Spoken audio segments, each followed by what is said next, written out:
नमस्कार दोस्तों, एक बार फिर से आप सबका स्वागत है। आज हम बात करेंगे लेप्रोसी के बारे में। आज वर्ल्ड लेप्रोसी डे है। वर्ल्ड लेप्रोसी डे जनवरी के आखिरी रविवार को मनाया जाता है, पर इंडिया के अंदर वो 30 जनवरी को मनाया जाता है, क्योंकि 30 जनवरी को हमारे राष्ट्रपिता मोहनदास करमचंद गांधी जी की पुण्यतिथि है और उन्होंने लेप्रोसी के रोगी पर काफ़ी काम किया है।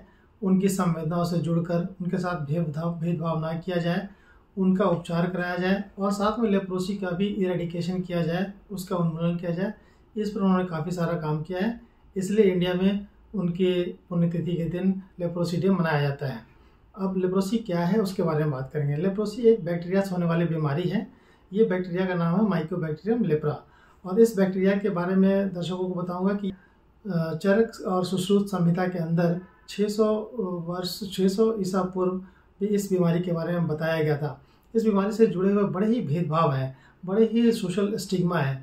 ऐसा भी देखा गया है कि अगर परिवार के किसी एक सदस्य को ये बीमारी हो जाती है तो उसको लोग घर से निकाल देते थे पहले, और वैसे रोगी आपस में मिल कर के किसी तरह से बस स्टैंड पे, रेलवे स्टेशन पे किसी तरह से गुजर बसर करते थे। और कई सारे शहरों में, चाहे वो दिल्ली हो या महाराष्ट्र का पुणे या बिहार में हाल में ही मेरे एक मित्र ने बताया कि वहाँ मोतिहारी जैसे क्षेत्र में भी एक कुष्ठ कॉलोनी है, एक लेप्रोसी कॉलोनी है। मतलब जितने भी लेप्रोसी के रोगी होते हैं वहाँ मिलजुल करके एक साथ रहते हैं, उनका कोई देखभाल नहीं करता, उनकी कॉलोनी में कोई जाने वाला नहीं होता। अब बात करेंगे कि ये जो बीमारी है इसके लक्षण क्या है। तो इस बीमारी के लक्षण मुख्य रूप से चमड़े में आने वाले लक्षण होते हैं, जिसको सेंसरी लॉस बोलते हैं। जैसे कि छूने का ना पता चलना, जैसे कि चेहरे का जो रंग है या स्किन पे बॉडी के किसी भाग पे जो रंग है वो हल्का पड़ जाना या पसीने का ना आना, ये इसके शुरुआती लक्षण हैं। और कई सारे केसेस में ऐसा भी देखा गया है कि ये जो बीमारी है वो नसों को प्रभावित करती है। नसों के प्रभावित होने के कारण आंखों का ठीक से बंद ना हो पाना, या उंगलियों की पैरालिसिस, या चेहरे की पैरालिसिस, या फुट ड्रॉप, पैर का सही से काम ना करना। कई के बाद एक्यूट न्यूराइटिस भी एक लक्षण होती है, जिसमें कि तेज़ झंझनाहट और दर्द हाथों में हो सकता है। उपचार के रूप में इसकी एक पद्धति कहते हैं जिसे MDT कहते हैं, मल्टी ड्रग थेरेपी कहते हैं, जिसमें 6 महीने से साल भर की दवाई दी जाती है। बीमारी को 2 प्रकार से बांटा गया है। एक तो जिसमें कि बीमारी कम तरह से फैली होती है शरीर में, जिसे पॉलीबैसिलरी नामक बीमारी कहते हैं, और दूसरी मल्टी बैसिलरी बीमारी, जिसमें कि बीमारी पूरी तरह से शरीर में फैल चुकी होती है और उसका ट्रीटमेंट 1 साल तक होता है। पॉलीबैसिलरी वाले का ट्रीटमेंट 6 महीने तक है। 3 दवाइयाँ होती है, रिफैम्पिसिन, क्लोफाजेमिन और डैप्सोन, ये तीनों दवाई उसमें दी जाती है। अब बताऊंगा दर्शकों की कि अक्सर आपने देखा होगा कि जो लेप्रोसी के रोगी होते हैं उनकी उंगलियां गल करके गिर जाती है, उसे ऑटो एम्पुटेशन कहते हैं।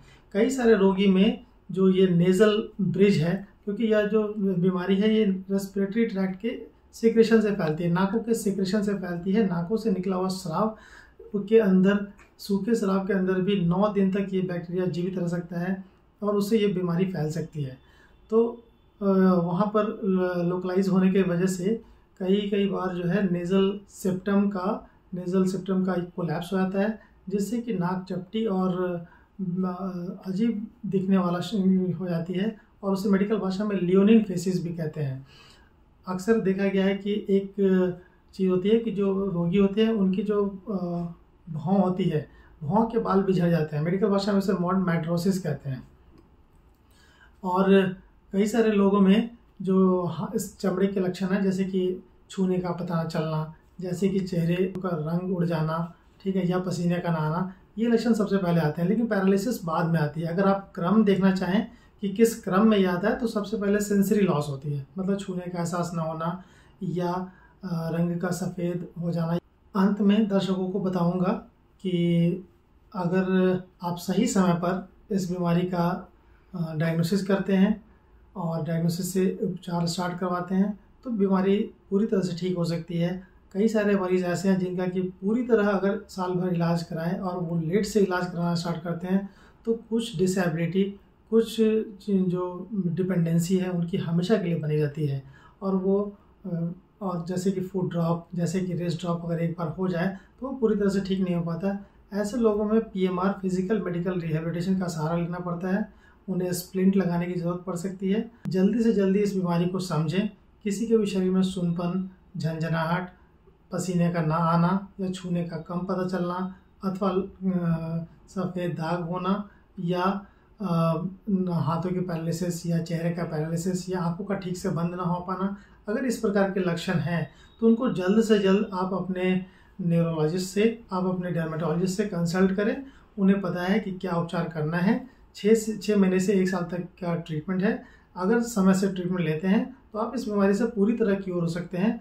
अगर किसी कारणवश डिसेबिलिटी हो गई है या डिसेबिलिटी या ट्रीटमेंट के दौरान भी कई सारे कॉम्प्लिकेशन होते हैं, अगर वो कॉम्प्लिकेशन हो गया है तो उसके लिए फिर फिजिकल मेडिकल रिहैबिलिटेशन का सहारा लें, एक्सरसाइज करें। और अगर डिसेबिलिटी हो गई तो डिसेबिलिटी सर्टिफिकेट के लिए भी आप अप्लाई कर सकते हैं और उस डिसेबिलिटी सर्टिफिकेट से आप सरकार से दी जाने वाली सुविधाओं का लाभ उठा सकते हैं। इन्हीं बातों के साथ आप सबको एक बार फिर से धन्यवाद देता हूँ।